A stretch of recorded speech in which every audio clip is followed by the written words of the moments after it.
bienvenue sur Facebook de l'étudiant. Bienvenue pour ce nouveau rendez-vous en direct consacré à Parcoursup. Aujourd'hui, on va s'intéresser particulièrement aux étudiants, c'est-à-dire à ceux qui cherchent une réorientation, qui sont très nombreux chaque année. Pour en parler, j'accueille à distance, donc j'accueille en quelque sorte Géraldine Ludger. Vous êtes chargée d'insertion et d'orientation et d'insertion professionnelle à l'Université de Paris. Bonjour Géraldine. Bonjour, bonjour à tous. Merci d'être avec nous aujourd'hui pour répondre aux questions des élèves. Donc, amis étudiants qui nous regardez, je vous invite à poser vos questions sous la vidéo, dans les commentaires. On va essayer de répondre à un maximum d'entre elles, en tout cas le plus possible. Mais avant de commencer, je voudrais juste qu'on fasse un petit point. Je vous disais, les étudiants en réorientation sont très nombreux. En réalité, ça représente un quart des candidats sur Parcoursup. Un ordre d'idée, il y a 800 000 candidats chaque année qui passent sur Parcoursup. Parmi eux, 200 000 sont étudiants. C'est considérable. Donc si c'est votre cas, si vous posez des questions sur votre orientation, si vous avez l'impression d'avoir fait un mauvais choix, rassurez-vous, vous êtes loin d'être les seuls. C'est quelque chose qui arrive à peu près à tout le monde. Géraldine, vous pouvez nous en dire plus ? Oui, l'idée principale de toute façon durant cet échange, c'est de pouvoir un peu dédramatiser ce qu'on appelle la réorientation. Le fait de se poser des questions, de changer de filière, de changer de parcours, surtout en début de formation dans le supérieur, c'est quelque chose qui est plutôt normal et qui doit permettre souvent de se poser des questions pour rebondir vers un nouveau projet ou vers un projet qui a été affiné durant la première année de formation post-bac. Est-ce que vous, cette année, vous avez l'impression que avec la crise sanitaire, peut-être avec la distance, avec le fait que des élèves, des étudiants n'ont pas accès à l'université, est-ce que vous avez l'impression qu'il y a plus de demandes que d'habitude ou au contraire c'est un phénomène qui reste assez régulier ? Ça reste assez régulier, mais disons que plus tôt dans l'année, donc dès le mois de septembre, les étudiants, notamment donc à l'université, se sont rapprochés soit de leurs enseignants, parce qu'il y a eu un accompagnement un petit peu plus intense dès le début de l'année pour informer sur le fait qu'il y avait des procédures qui étaient mises en place durant l'année pour accompagner les projets d'orientation et de réorientation. Donc on a vu les étudiants beaucoup plus tôt que les années précédentes. Et puis là, sur la période de janvier, là ça se renforce un petit peu plus, avec la période des retours d'examen et des premiers résultats qui arrivent, les étudiants ont aussi ce premier élément de note qui leur permet tout de suite de se dire je suis sur la bonne voie ou pas, l'université me convient ou pas, ou la formation dans laquelle je suis, si c'est une CPGE, un BTS, etc., me convient, ou finalement je suis moins à l'aise que ce que je pensais.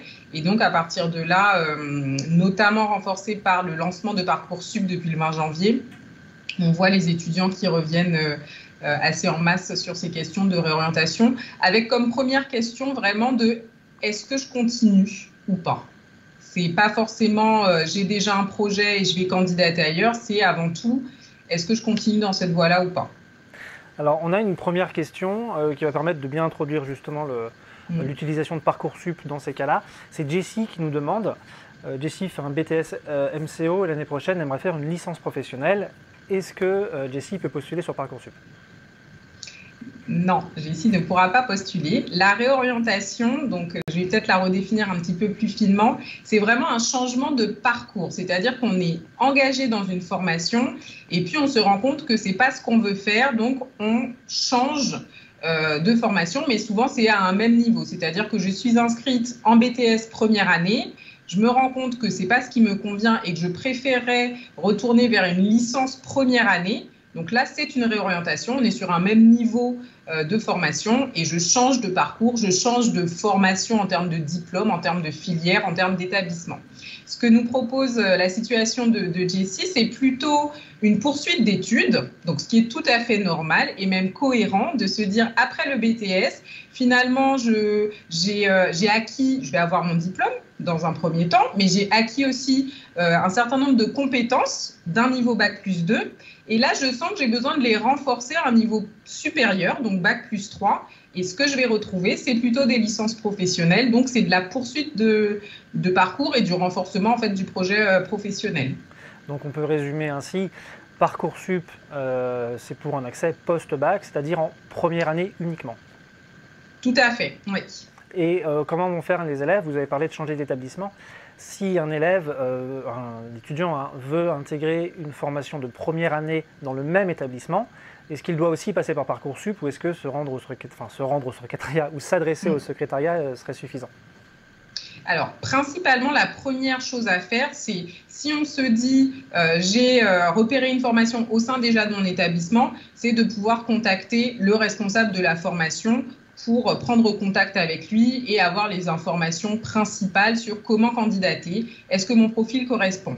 Et dans un deuxième temps, c'est de savoir qu'aujourd'hui, Parcoursup intègre vraiment toutes les candidatures pour les premières années de premier cycle. Donc, que ce soit des licences 1, en interne ou à l'externe, la réorientation se fera via Parcoursup. Ok. On a une nouvelle question de Lee. C'est une question qui inquiète beaucoup, ça, on la retrouve assez souvent, nous, la rédaction de l'étudiant en général. Elle est légitime. Donc Lee se demande, est-ce que les nouveaux bacheliers sont prioritaires par rapport aux étudiants en réorientation ou est-ce que tout le monde part sur un pied d'égalité? Alors, de manière générale, on va dire que tout le monde part d'un pied d'égalité sur l'étude des dossiers. Il n'y a pas de mise en concurrence entre les néo-entrants, donc les bacheliers ou les personnes qui s'inscrivent pour la première fois dans l'enseignement supérieur et ceux qui ont déjà un pied dans les études. Maintenant, sur certaines formations, il peut y avoir des priorités qui vont être données aux néo-bacheliers parce que ça va être vraiment des formations qui sont identifiées dans les critères de sélectivité, lorsque ce sont des formations sélectives notamment, dans les critères vont être clairement exposés le fait que vont être pris en compte avant tout les néo-bacheliers et les néo-entrants. Mais de manière générale, Parcoursup a vraiment pour objectif justement de donner un accès similaire à tous les candidats et de prendre en compte en fait les différences des uns et des autres, c'est-à-dire qu'un étudiant qui vient en réorientation a des atouts supplémentaires qu'un néo-bachelier n'a pas. Et un élève du lycée aujourd'hui a aussi des atouts à mettre en avant qu'un étudiant n'a plus. Donc, il n'y a pas de mise en concurrence. Parcoursup n'est pas une plateforme de mise en concurrence. C'est avant tout une plateforme d'information, de candidature qui doit permettre l'accès à tout un chacun à la formation, en tout cas, qu'il cible. On rappellera d'ailleurs qu'au-delà de cette histoire de nouveaux bacheliers, certaines formations utilisent des quotas. Donc, c'est renseigné sur les fiches de formation, des quotas pour les bacheliers professionnels ou technologiques pour assurer une insertion aussi dans le supérieur à ces personnes. On a une nouvelle question de Sabrina cette fois-ci qui nous demande, en première année d'IUT, elle a des bonnes notes, mais elle souhaite quand même se réorienter. Est-ce que ces notes d'IUT seront prises en compte dans Parcoursup ou est-ce qu'il faudra se contenter des notes du lycée? Alors, j'aime bien l'idée de bonne note. Je ne sais pas ce que c'est qu'une bonne note. Donc, personnellement, je ne pourrais pas dire oui ou non. Je pense qu'il faut vraiment avoir un souci pédagogique de se dire, dans la formation dans laquelle j'étais à l'aise, ok. Maintenant, en termes de candidature sur Parcoursup, notamment sur des formations qui ne sont pas sélectives, les notes vont avoir une importance plutôt pour donner un premier avis sur l'étendue des compétences de la personne qui candidate. Mais dans le cadre d'une réorientation, de toutes les manières, l'objectif n'est pas d'avoir quelqu'un qui avait 16 sur 20 partout et puis qui se réoriente. Finalement, si on est très bon dans ce qu'on fait, pourquoi changer? Après, tout peut s'expliquer, mais ce n'est pas tant sur les notes en fait que la question de la réorientation va se faire, mais surtout sur le projet et sur éventuellement les enseignements en fait sur lesquels il y a eu les bonnes notes. Est-ce que ce sont des éléments qui vont pouvoir être transférables dans la nouvelle formation visée? On parlera de projet un petit peu plus tard, hein. On va essayer de voir plus loin dans l'entretien comment justement mettre en valeur son projet et sa lettre de motivation. Pour l'instant, on va rester sur des questions assez précises justement sur le type d'études. On a une question qui nous est posée par Marine justement qui souhaiterait intégrer une formation qui recrute rapidement.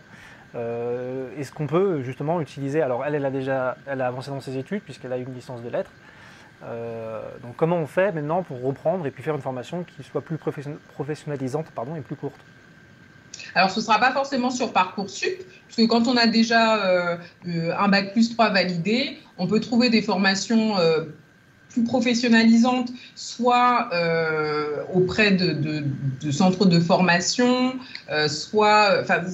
tout dépend de ce qu'on recherche. Formation courte, est-ce que c'est 6 mois? Est-ce que c'est 1 an? Est-ce que c'est 2 ans? Là, c'est un peu du projet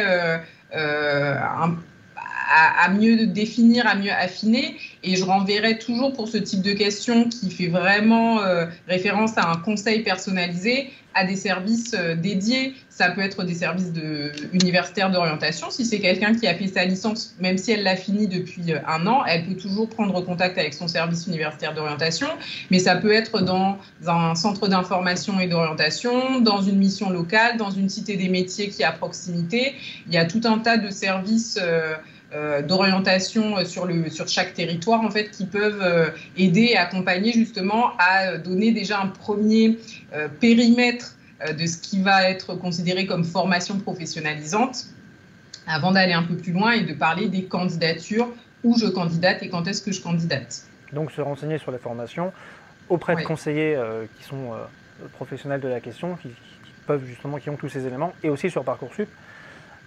Et aussi, Voilà, parce que puisque Parcoursup est avant tout une plateforme d'information où sont recensés de manière assez exhaustive, alors il en manque peut-être encore quelques-unes aujourd'hui, mais de plus en plus, toute l'offre de formation post-bac au niveau national est représentée. Donc l'idée, c'est d'avoir vraiment toute cette base de données à disposition. Tout à fait, hein. Il y a 17 500 ou un peu plus de 17 500 formations sur Parcoursup aujourd'hui. Tout n'y est pas. Je fais une parenthèse puisque c'est un sujet qu'on nous pose, des questions qu'on nous pose souvent aussi. Lorsque vous, candidat à Parcoursup, candidat en tout cas à l'enseignement supérieur, souhaitez postuler hors Parcoursup, n'oubliez jamais de contacter l'école ou de vérifier si les formations sont visées, c'est-à-dire si elles ont des visas de l'État, des labels, si elles vont être référencées avec des crédits ECTS qui vous permettront après de faire des validations, de poursuivre des études. Beaucoup d'écoles proposent des formations hors Parcoursup qui n'ont pas ces visas et donc qui ne garantissent pas leur valeur sur le marché du travail ou dans le marché universitaire. C'était une parenthèse que je tenais à dire parce que ça revient quand même souvent. On a une nouvelle question de Élise. Élise qui est en dernière année de DUT et elle voudrait s'orienter en licence de psychologie. Est-ce qu'elle peut envisager d'entrer en L2 et dans ces cas-là à qui elle s'adresse, ou est-ce qu'elle passe par Parcoursup, c'est mieux pour intégrer directement la L1? En étant en DUT, c'est une formation quand même qui est très particulière, avec une dimension plutôt justement d'ordre professionnalisante. Ça reste à l'université avec une dimension appuyée sur l'enseignement, basée sur la recherche, etc., mais qui est quand même très tournée vers la technologie. Que ce soit pour le domaine des services, le domaine des sciences ou autre. Il n'y a pas essentiellement de lien direct avec la discipline psychologie, donc ça peut être un peu compliqué d'accéder directement en L2 sans avoir les bases fondamentales en fait, de la discipline qui auront été étudiées pendant la L1. Donc le mieux, avant de passer sur les actions de candidature là aussi, c'est prendre contact avec un responsable de formation sur la licence de psychologie, donc prendre contact avec le responsable de l'ensemble de la licence pour voir quel serait le meilleur conseil, puisque là, encore une fois, ça fait appel à des considérations pédagogiques. Où est-ce que l'étudiante pourra être acceptée et surtout pourra réussir, puisqu'il ne s'agit pas de juste accueillir cette étudiante, c'est aussi lui donner les chances de réussir. C'est intéressant parce que vous parlez toujours depuis le début, on a commencé il y a un quart d'heure, vous n'arrêtez pas de dire qu'il faut aller se renseigner, aller voir des gens. Alors, aller voir étant une expression à remettre en contexte en 2021, évidemment. Tout à fait. Ceci dit, il faut s'adresser à des personnes compétentes. En préparant l'entretien, vous m'avez dit ne pas rester isolé. Bon, j'avais retenu ce mot-là. Est-ce que vous pouvez nous en dire plus? C'est important de ne pas rester tout seul. Ouais. Je pense que quand on parle de l'orientation, on voit souvent en fait le côté je vais candidater et je vais obtenir une place quelque part. Avant d'arriver sur l'étape de candidature, il y a vraiment cette étape importante qui est l'information. Je m'informe d'abord sur moi, qu'est-ce que j'ai envie de faire, où j'en suis dans mes compétences, où j'en suis dans mes acquisitions. Il y a l'étape ensuite de savoir qu'est-ce qui m'entoure, qu'est-ce qui existe aujourd'hui, le champ des possibles. Il y a des choses qui peuvent m'intéresser, il y a des choses que je ne connais pas, que je n'ai même pas encore explorées. Donc, vraiment prendre ce temps d'exploration. Et puis ensuite, une fois qu'on a repéré, donc là, l'exemple type, j'ai repéré une formation et elle m'intéresse à tout prix, mais je ne sais pas trop à quel niveau je dois candidater ou je ne sais pas est-ce que je suis vraiment le profil qui est attendu. Eh bien, généralement, les meilleures personnes en fait qui vont pouvoir vous renseigner, c'est à la fois des professionnels de l'orientation sur la démarche, comment je fais mon choix, mais aussi des personnes, donc notamment des responsables de formation qui ont construit les formations, donc qui connaissent exactement le profil des candidats qu'ils vont accueillir, les profils de leurs étudiants qui réussissent, puisqu'il y a vraiment cette idée derrière de j'accepte un étudiant dans ma formation pour qu'il réussisse derrière.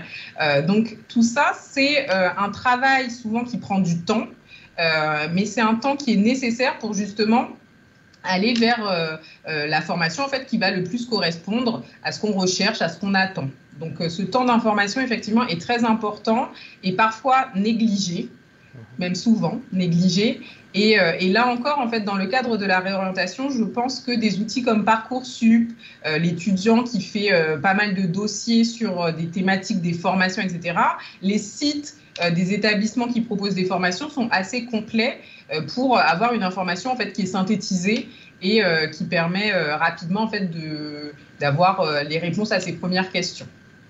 Parmi ces sites, on citera l'étudiant.fr, comme ça c'est fait. N'hésitez pas, en tout cas, c'est vrai qu'il y a beaucoup d'informations qui sont intéressantes justement sur ces formations et sur la façon dont on peut se renseigner et en savoir plus. Vous nous avez dit quand même au début que ce temps d'information a débuté un peu plus tôt cette année, mais ça peut aller jusqu'à quand? La limite du 11 mars, qui est celle de la validation des vœux, c'est le dernier délai en fait. Alors, c'est le dernier délai, on va dire, institutionnel. C'est-à-dire que les candidatures se finissent le 11 mars. Mais la réflexion qu'on porte en tant qu'individu, si elle continue le 12 mars, elle continuera le 12 mars et elle peut continuer encore très longtemps. Ça, c'est pas tellement la problématique, surtout en sachant que les candidatures peuvent s'arrêter le 11 mars, mais derrière, il peut y avoir la continuité pour finaliser son dossier, pour rédiger son projet de formation motivé, etc. Et donc, de continuer à faire encore un petit peu de recherche d'informations pour alimenter les documents qu'on va déposer dans son dossier. Donc, il y a le temps institutionnel qui est, c'est marqué, il y a un calendrier Parcoursup, je dois candidater avant telle date, etc. Et puis, il y a le temps plus personnel qui fait que, le dimanche, après la fermeture de Parcoursup, je rencontre quelqu'un, je discute avec cette personne et puis elle me donne une nouvelle visibilité sur des éléments dont je n'avais pas pris connaissance. Et c'est pas grave, hein. La poursuite de l'information va continuer. On parle de plus en plus de toute façon d'orientation tout au long de la vie. Donc tous ces questionnements, on les a quand on a 18 ans, mais on les aura aussi quand on aura 25, voire même plus tard aussi. Hein. On le voit d'ailleurs, un sentiment qui a été un peu mis en exergue par la crise sanitaire. Même des personnes de beaucoup plus de 25 ans cherchent à se réorienter à côté de la retraite. Donc, en effet, tout à fait. Oui. Même si c'est des questions qui sont primordiales sur une formation continue au départ, une formation initiale, pardon, on peut avoir le droit à l'erreur, comme on dit. Le droit à l'erreur, ça dure toute la vie. Oui. Ce n'est pas grave de se tromper. Concernant la procédure sur l'inscription sur Parcoursup, est-ce que la fiche réorientation a une importance pour les étudiants ? Alors, je dirais qu'elle a une importance vraiment pour l'étudiant lui-même, avant tout. C'est-à-dire que c'est une fiche qui va, premièrement, prendre... parce que comme il y a une validation par un service tiers, donc un service d'orientation à l'université, un CIO, une mission locale, une cité des métiers, il y a tout un tas de services qui peuvent valider ça. Ça montre en fait la démarche que l'étudiant a entrepris pour bénéficier en fait... ou bénéficier d'un accompagnement, pour entamer en fait sa candidature. Donc ça déjà c'est intéressant parce que ce qu'on voit dans mon service par exemple dans lequel je travaille, les étudiants sont assez contents simplement de se rendre compte que ok, je me suis renseignée, j'ai eu un entretien et en fait je confirme, vous me validez déjà que j'ai fait ce travail sur moi, mais en plus, moi, je confirme que ça m'a apporté quelque chose. Donc, même ne serait-ce qu'en termes de posture, l'étudiant se sent acteur de son parcours, de son choix. Donc, ça, c'est très important. Ensuite, un deuxième niveau, c'est plus, une fois que c'est déposé, qu'est-ce que le responsable de formation fait avec cette fiche? Est-ce qu'il l'ouvre ou pas? Est-ce qu'il le regarde? Est-ce que ça a une valeur plus ou moins pour lui? Ça, c'est un petit peu laissé au choix des enseignants. On espère que, en tout cas, on espère que à profil égal, un étudiant qui aurait mis sa fiche et un autre qui ne l'aurait pas mis aurait peut-être de meilleures chances d'accéder à la formation. Mais ça fait partie des éléments en fait qu'on n'a pas entre les mains pour le candidat. En fait, une fois qu'il a déposé ses documents, c'est plus dans sa maîtrise, quoi. Ça répond à une question que Aurore nous a posée tout à l'heure. Je vous invite vraiment à poser vos questions sur l'étudiant, dans les commentaires de la vidéo, pardon, n'hésitez pas. On essaiera de répondre. Si on n'a pas la réponse dans l'immédiat ou si c'est un peu pas forcément, si on n'a pas le temps d'y revenir, je veux dire, on étudiera la question sur l'étudiant.fr évidemment. Moi, je voudrais revenir un petit peu sur le projet. On en a parlé au début. Quand on pense à se réorienter, est-ce qu'on n'a pas un petit peu l'impression d'être en échec? Comment faire pour se remotiver, pour retrouver des choses à mettre en avant et monter un projet de motivation?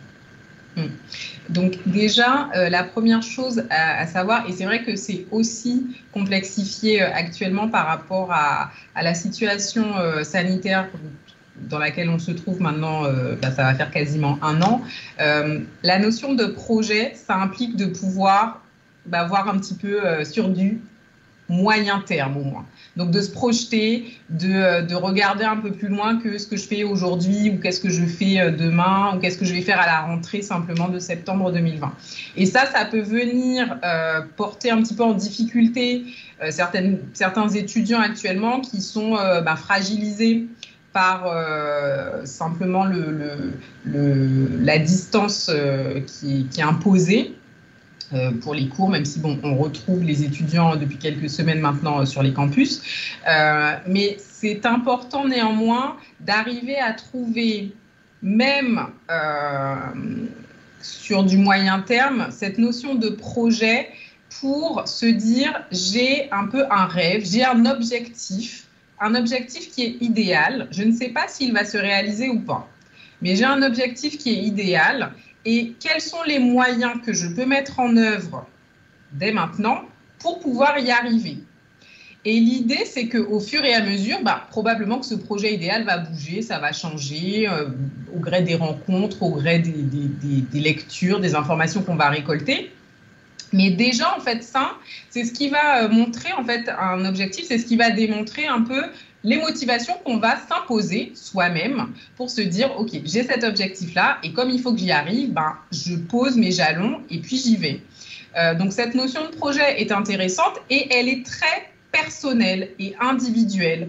Le voisin, le camarade avec qui on a fait toutes ces années de lycée, il n'aura pas le même parcours et c'est pas grave. Peut-être qu'il sera plus rapide, peut-être qu'il sera plus lent. C'est pas tellement la question de regarder où est le camarade, comme quand on est quand on est un peu au lycée, c'est bon, à 18 ans, il faut avoir le bac, toi tu as redoublé, c'est pas bien, etc. Peut-être un peu, on peut passer sur ce genre de choses. Dans les études supérieures, ça va être complètement différent puisque de toutes les manières, chacun va avoir son rythme, chacun va pouvoir créer son propre parcours. Et donc, on est vraiment sur cette notion en fait de projet personnalisé qui va être très individuel et qui va prendre une dimension alors soit très professionnalisante, c'est-à-dire que tout de suite, j'identifie un objectif qui est un métier. Je veux être avocat, je veux être technicien en informatique, j'identifie un métier. Donc là, je vais rapidement revenir sur le présent. Comment je fais pour aller vers ce métier-là? Donc, quelles sont les formations qui sont accessibles? Est-ce qu'il y en a à proximité de chez moi? Est-ce qu'il faut que je me déplace? Si je me déplace, ça veut dire qu'il faut que je prenne un appartement. Est-ce que j'ai de l'argent pour prendre un appartement? Hop, on revient un peu sur des choses très pratico-pratiques sur le présent. Et puis, il peut y avoir des projets qui, là, vont être un peu plus flous, et c'est pas grave non plus, qui sont, j'ai envie de travailler dans le domaine de l'informatique. Ok, bah, il y a plein de choses qu'on peut faire dans le domaine de l'informatique. Et là, ça va être de revenir dans le présent plutôt pour réfléchir. Qu'est-ce qu'on peut faire dans l'informatique? Est-ce que j'ai plutôt envie d'être sur le côté développement, sur du back-office, sur du front-office? Est-ce que j'ai envie de l'associer avec une autre discipline, par exemple avec de la biologie, et donc faire de la biologie informatique? Et tout ça, en fait, va venir alimenter encore une fois la réflexion et au fur et à mesure construire un projet qui sera de plus en plus défini. Et c'est pour ça que souvent les études supérieures, en France en tout cas, ça peut tourner minimum, on va dire autour de 2 ans quand on part sur des formations type BTS, et ça peut aller sur 8 ans, voire plus si on part aussi à l'étranger, etc. Parce qu'il y a vraiment des temps de construction qui sont différents selon les individus. Alors j'aimerais justement qu'on s'arrête sur l'exemple de l'informatique. C'est un exemple qui a été pris par Marine dans une question, qui a réussi sa L1 littéraire et voudrait s'engager dans un BTS informatique. Est-ce qu'on peut justement faire ce changement? C'est-à-dire c'est considérable, passer du littéraire à l'informatique. Comment on fait pour s'engager sur les attendus? Est-ce qu'on peut rattraper son retard si on nous demande un niveau en maths par exemple? Comment on fait? Mais tout est possible. Après, c'est quelles sont les lacunes qu'on est prêt à combler et comment. C'est-à-dire que là, si c'est quelqu'un qui a commencé des études littéraires, mais qui a eu un bac littéraire également, donc ça fait un moment qu'elle a plus fait de maths ou de disciplines scientifiques, c'est est-ce qu'à côté, elle est prête à s'engager pour faire une remise à niveau, par exemple. Ça peut être tout simplement faire des remises à niveau. Il en existe dans certains établissements, à l'université, des remises à niveau d'1 an dans le domaine scientifique qui reviennent un petit peu sur les bases de ce qu'on peut retrouver en première et en terminale. Donc ça peut être un choix. Ou ça peut être de se dire, je suis assez autonome pour me dire, pendant quelques mois, je vais prendre des cours pour me remettre à niveau. Alors, l'informatique, c'est beaucoup basé sur les mathématiques, donc je vais me remettre à niveau en mathématiques et peut-être un petit peu en informatique, mais en se disant qu'en accédant aujourd'hui à un BTS informatique, un élève de terminale, en fait, n'a pas forcément eu d'enseignement en informatique en soi. Donc, on ne demande pas à être déjà un expert de l'informatique pour arriver sur ce type de formation. Donc, c'est tout à fait envisageable. En tout cas, en termes de candidature, il ne faut pas se freiner simplement sur le fait de se dire c'est une discipline que je ne connais pas, mais c'est ce qui m'attire. C'est plutôt de se poser la question, comme c'est ce que j'ai envie de faire, qu'est-ce que je mets en place pour avoir une candidature qui soit valable et surtout d'accéder dans cette formation et de ne pas être mis en difficulté. Et une fois de plus, pour connaître ces éléments, c'est-à-dire justement les matières dans lesquelles on demande un niveau minimum, se rapprocher de l'école, regarder sur Parcoursup. Est-ce qu'on peut contacter d'anciens étudiants également ? Ça peut être ça. Il y a énormément d'établissements, que ce soit pour des BTS ou autres, qui ont ce qu'on va appeler des alumni, des associations d'alumni, les anciens diplômés ou des associations d'étudiants encore en cours actuellement, qui vont être là sur une dimension en plus qui peut être souvent intéressant avec le discours que vont porter des responsables de formation. C'est que les étudiants vont donner une dimension un petit peu plus pratique sur moi, comment j'ai appris, comment j'ai travaillé pendant ma formation, comment j'ai ressenti les choses la première année que je suis arrivée dans cette formation. Et donc ça peut donner un peu ce côté... c'est un peu de la personnalisation finalement de la formation parce que l'étudiant parle à un autre étudiant et ça, c'est quelque chose qui est très valorisant aussi. On a une question qui est revenue. Là, tout ce qu'on conseille, évidemment, sur l'orientation, ça s'adresse à des étudiants, mais Parcoursup peut aussi accueillir dans les candidats des professionnels ou des personnes qui sont déjà engagées et qui veulent changer de voie. Est-ce que tous ces conseils s'appliquent également à des personnes qui travaillent déjà ? J'ai envie de dire oui. Dès qu'on est sur cette question, déjà la démarche, je m'informe, je fais le tri dans l'information, je prends le temps de la décision pour me dire je candidate vers cette formation ou pas. Et puis, cette notion de projet s'inscrit en fait, encore une fois, comme je disais tout à l'heure, tout au long de la vie. C'est un schéma qu'on retrouve à n'importe quel âge. Ce n'est pas une question d'âge spécifiquement. Sur la question de Parcoursup, on voit aussi depuis plusieurs années un bond des candidats, on va dire, plutôt statut formation continue. Donc désormais, il existe, alors je crois que c'est depuis l'année dernière, mais Parcours Plus. Donc en s'inscrivant sur Parcoursup, en voyant que le candidat a un bac qui a été obtenu il y a plus de 4 ans, il y aura tout de suite un petit questionnaire qui va arriver pour lui demander un peu plus d'informations et cibler peut-être des candidatures qui vont vraiment être sur ce parcours en fait de formation continue. Donc là aussi, qui dit questionnaire dit qu'il faut pouvoir y répondre. Donc ça veut dire qu'à un moment donné, il faut être au clair avec ce qu'on recherche et pourquoi on candidate. Alors on a une question intéressante par rapport à, qui vient compléter celle d'avant sur le changement de voie complètement, le changement de voie complet et total. Est-ce qu'il vaut mieux finir sa L1 en sachant qu'on ne va pas la suivre, mais vraiment se donner les moyens d'avoir une très bonne note et la valider, ou est-ce qu'il vaut mieux se concentrer sur la remise à niveau dans les matières dont on aura besoin l'année prochaine? C'est tellement difficile en fait de répondre à ce genre de questions parce que moi mon travail en tant que chargée d'orientation, c'est beaucoup du travail individuel, donc je travaille par rapport à un profil particulier et il n'y a pas que les notes, encore une fois, dans la question de la réorientation, dans la question de la candidature. Grosso modo, ce que je dirais, c'est un choix personnel, donc il faut être à l'aise avec la décision qu'on prend. Si on se dit je reste m'engager dans ma formation de L1 et que je la valide, peut-être que personnellement, c'est un défi que je me suis lancé et je suis contente de me dire j'ai réussi quand même. Pourquoi pas? C'est bien. Regardez, malgré cette validation, il peut y avoir des éléments. Je reprends le cas de l'informatique. J'étais en licence de lettres et puis je vais candidater en licence 1 d'informatique.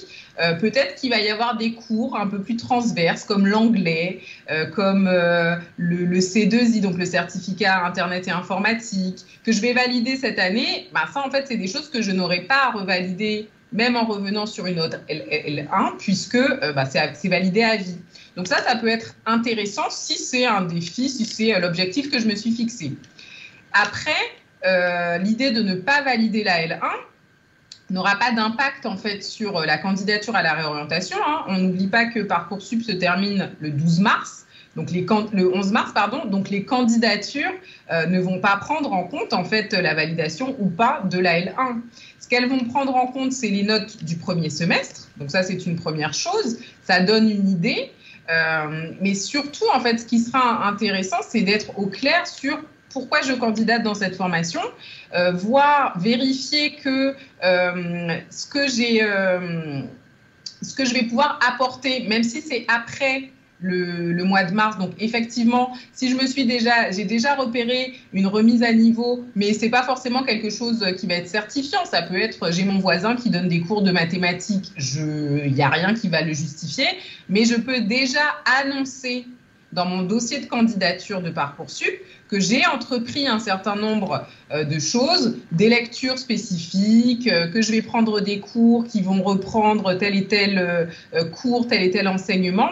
Ça, c'est intéressant. Mais c'est vraiment des choix. Et puis, c'est des stratégies individuelles. Il y a des étudiants qui vont pouvoir tout à fait travailler tout seul. Et puis, il y en a d'autres qui vont dire non, j'ai besoin de garder le cadre. Il faut que... Et puis, on ne va pas se mentir non plus. Ça peut être, j'ai la pression familiale, je me suis engagée dans cette formation, mes parents veulent que je valide cette année, et puis après ils me disent si tu trouves autre chose, tu pourras faire autre chose. Donc il y a plein d'enjeux qui peuvent se tourner autour de cette question. Donc il n'y a pas une réponse globale, il y a une réponse vraiment par individu. L'idée, c'est peut-être d'expliquer ce projet et d'expliquer les choix qu'on a faits ensuite dans les documents qu'on annexe, c'est-à-dire le projet de formation motivée par exemple. Tout à fait, tout à fait. C'est vraiment là où le côté... et puis, poser les choses, mettre au clair, en fait, pourquoi aujourd'hui j'en arrive à la réorientation. Et ce qu'on voit, en fait, les questions qu'on reçoit beaucoup, donc c'est typiquement, en fait, des étudiants qui ont commencé, des étudiants qui ont commencé un BTS et puis qui se disent, finalement, c'est l'université qui me correspondrait mieux. Donc, et parfois, c'est la même discipline, c'est-à-dire qu'ils ont commencé un BTS sur la thématique de l'informatique. Bon, je parle beaucoup de l'informatique, on va dire du commerce, et qui se rendent compte, non, finalement, je voudrais plutôt être dans une licence économie-gestion. Pourquoi pas? ils ont eu cette première expérience après le bac, peut-être qu'ils se disaient j'ai besoin de me retrouver dans une formation en petit comité, donc 40, 50 personnes qui ressemblent un peu au lycée, où je vais être en contact assez régulier avec les enseignants.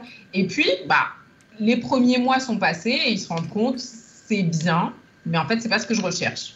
Ok, j'ai envie d'aller voir ce qui se passe à l'université et je candidate à l'université. C'est le même domaine, ce sera un niveau différent puisque je vais passer à l'université, plus ciblé sur de la recherche, moins sur de la technique. Mais mon projet, en fait, avance aussi en même temps que je progresse aussi dans ma réflexion, que j'avance aussi dans ma construction. Il ne faut pas oublier, quand on sort du lycée, on est fin d'adolescence. En un an, on bouge beaucoup. On prend un statut déjà, d'un point de vue social, on prend un statut en tant qu'adulte. On a un peu plus de responsabilité parfois. Et puis, même en tant que physiologiquement, en fait, on évolue aussi en devenant de plus en plus dans la prise de décision jeune adulte, quoi. On a parlé jusque-là beaucoup, et tous ces conseils, bien sûr, s'adressent à tous les étudiants d'une manière générale, mais on a parlé beaucoup des étudiants qui ont fait un choix qui ne correspondait pas forcément et qui veulent en faire un deuxième aujourd'hui. Mais il y a aussi des cas inverses d'étudiants qui se réorientent, c'est-à-dire par exemple des étudiants qui ont été refusés. On a le cas dans les questions de Mélie, qui voulait faire STAPS, qui a été refusée car elle avait un bac littéraire, donc j'imagine dans une université où la licence est en tension. Aujourd'hui, elle fait une autre licence, mais vouloir refaire STAPS derrière, comment on va valoriser? Alors, j'imagine qu'on va mettre en place toute l'année une démarche de remise à niveau pour retenter sa chance une deuxième fois. Comment valoriser cette démarche dans son dossier? C'est de savoir qu'est-ce que j'ai fait finalement pour confirmer ce choix que c'est STAPS que je veux faire finalement. Et l'idée, c'est aussi, c'est là où je parlais tout à l'heure de projet en fait. Qu'est-ce qu'on veut faire? C'est pas je veux faire STAPS, je veux obtenir un diplôme de STAPS. C'est j'ai envie d'être, je sais pas, kiné, j'ai envie d'être prof de PS. Et en fait, pour être prof de PS, de toute façon, il me faut ma licence de STAPS à un moment donné. Donc, j'ai pas le choix. Il faut que j'accède à cette formation. Qu'est-ce que j'ai mis en œuvre pendant mon année? Est-ce que je fais partie d'une association sportive? Est-ce que je me suis... Bon, alors, c'est un peu compliqué, j'avoue, cette année. Mais qu'est-ce que j'ai mis en place? Est-ce que je me suis rapprochée d'étudiants des filières STAPS? Est-ce que j'ai peut-être commencé à avoir quelques cours? Est-ce que j'ai suivi un MOOC? Il y a un MOOC qui existe, par exemple, sur les études de STAPS. Ça, ce sont des éléments, en fait, qui vont venir appuyer, confirmer. Un an après le bac, j'ai toujours ce projet qui existe. Et toujours ce côté aussi, ne pas hésiter à aller frapper à la porte des enseignants. Alors bon, c'est par mail, mais de contacter les responsables de formation, que ce soit sur Parcoursup, que ce soit sur les fiches formation des sites des établissements, les contacts sont là. Il y a toujours une adresse mail pour savoir, j'ai besoin de plus d'informations, qui est-ce que je peux contacter? Aujourd'hui, ça ne sert à rien d'aller se déplacer ou de prendre le téléphone s'il y a un numéro de téléphone. Les gens ne sont pas forcément dans leur bureau. Mais par mail, à un moment donné, en fait, si ce sont des questions qui sortent du cadre de ce qu'on retrouve déjà sur un site internet, il ne s'agit pas d'aller reposer les mêmes questions. Quels sont les cours que vous donnez dans votre formation? Ça, normalement, c'est déjà expliqué sur le site. Mais par contre, de dire, j'ai ce projet, j'ai déjà candidaté l'année dernière, j'ai été refusée. Je ne sais pas trop pourquoi. Ce n'est pas la question aujourd'hui, mais c'est surtout, est-ce que là, avec les éléments que je vais vous apporter, je vous présente un petit peu déjà ma candidature. Est-ce que vous pensez que j'ai des chances d'y arriver? Un enseignant ne pourra jamais dire « Ah oui, avec le dossier que vous avez, c'est bon, moi je vous accepte ». Non, Parcoursup fait qu'on ne peut pas dire en avance qui on va prendre ou pas. Mais il pourra déjà regarder le dossier pour dire les éléments que vous m'apportez, là, ça va coincer et c'est pour cette raison peut-être que je ne vais pas vous prendre. Ou au contraire, là, vous avez alimenté différemment, vous avez présenté votre projet différemment, ou là, l'année dernière, il vous manquait des notes en biologie et puis vous vous êtes amélioré en prenant une option libre en biologie, parce que c'est ça aussi, c'est continuer son ouverture vers d'autres choses. Donc ça peut être des éléments qui viennent, d'une part, confirmer son premier choix, et puis, dans un deuxième temps, pouvoir alimenter son dossier pour une deuxième année. Et la troisième chose, c'est éventuellement, c'est parfois compliqué, mais élargir ses choix. faire STAPS, en fait, pour travailler dans le sport, il y a d'autres champs que l'université qui existent. Il y a d'autres diplômes qui existent aujourd'hui dans le monde du sport. Alors, tous ces conseils, hein, on a pris l'exemple de STAPS parce que c'est une question qui a été posée, mais ça s'applique évidemment à tout un tas de secteurs. Hein, vous saurez l'adapter à vos cas particuliers. Oui. On nous pose une question assez technique sur les notes du premier semestre, une question de Magali.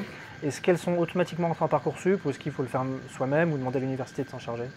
Alors là, quand on est déjà dans le supérieur, on est autonome, donc on rentre ses petites notes tout seul. Voilà.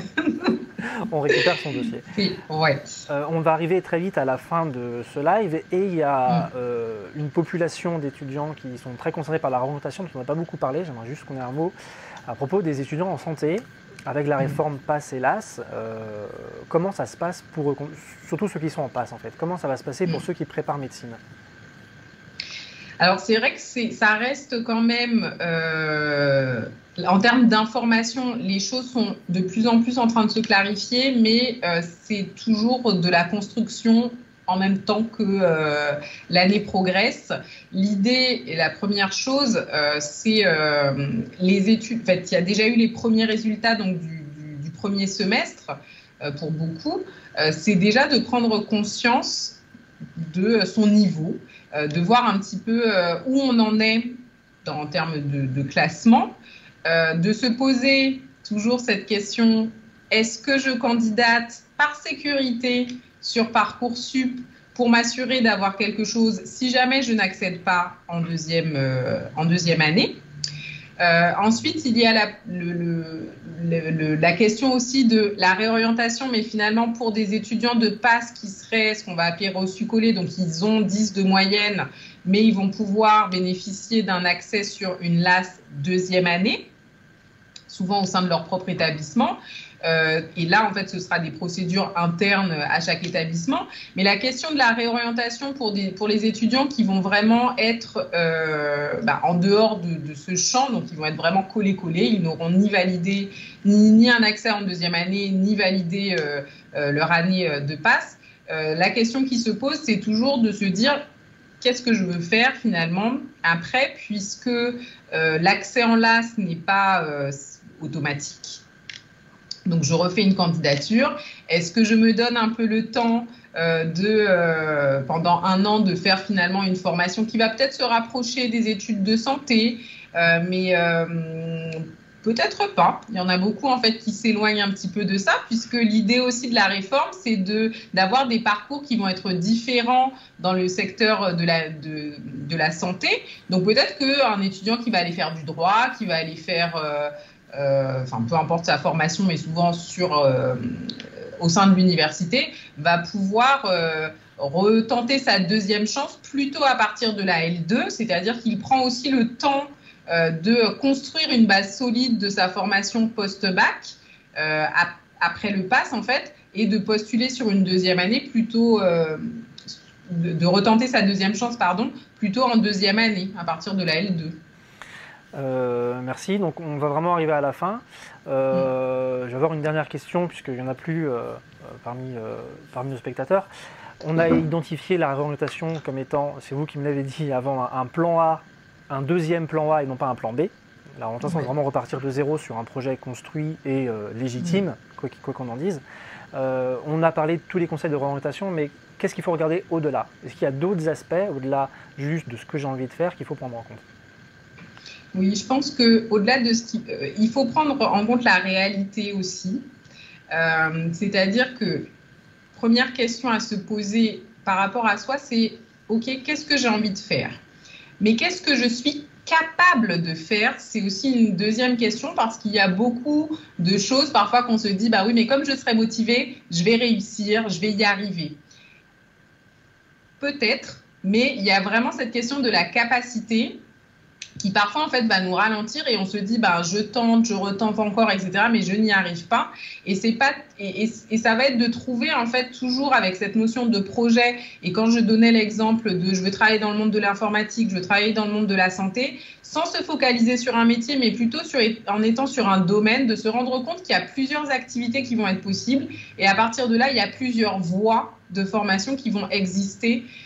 Et le champ de l'enseignement supérieur français est quand même assez large, propose énormément de types de formations, énormément de passerelles, c'est-à-dire qu'on peut commencer par un BTS, poursuivre par des formations licence professionnelle, par exemple, ou des formations qui vont venir compléter son année de BTS pour après passer sur des écoles d'ingénieurs. Ça existe, ce sont des parcours qui existent, mais ça veut dire que c'est jalonné par d'autres types de passerelles qu'on ne retrouve pas quand on est directement, je commence ma CPGE, j'accède à mon école d'ingénieur et puis j'obtiens mon diplôme. Donc ça, c'est vraiment de se poser des questions et d'être réaliste en fait par rapport à ses capacités et après aussi de se faire confiance sur la suite. On peut commencer parfois un petit peu difficilement les premières années. La transition entre le lycée et l'enseignement supérieur peut parfois être compliquée, mais ça ne veut pas dire en fait qu'on ne réussira pas à la fin. Donc, voilà. Merci beaucoup. Avoir confiance en soi, se faire confiance, on peut dire que ce sera le mot de la fin. Je pense que c'est un message important. Surtout en ce moment, on sait que la situation est très difficile pour beaucoup d'étudiants et beaucoup d'entre vous. Donc vous l'aurez compris aujourd'hui, on vous invite à surtout ne pas rester isolé, à raconter vos projets, à essayer d'en savoir plus auprès des personnes compétentes, donc des chargés d'orientation, vos professeurs, vos camarades, vos amis, votre famille. N'hésitez pas à en parler autour de vous parce que tout le monde, de toute façon, sera là pour vous aider et tout le monde souhaite votre réussite.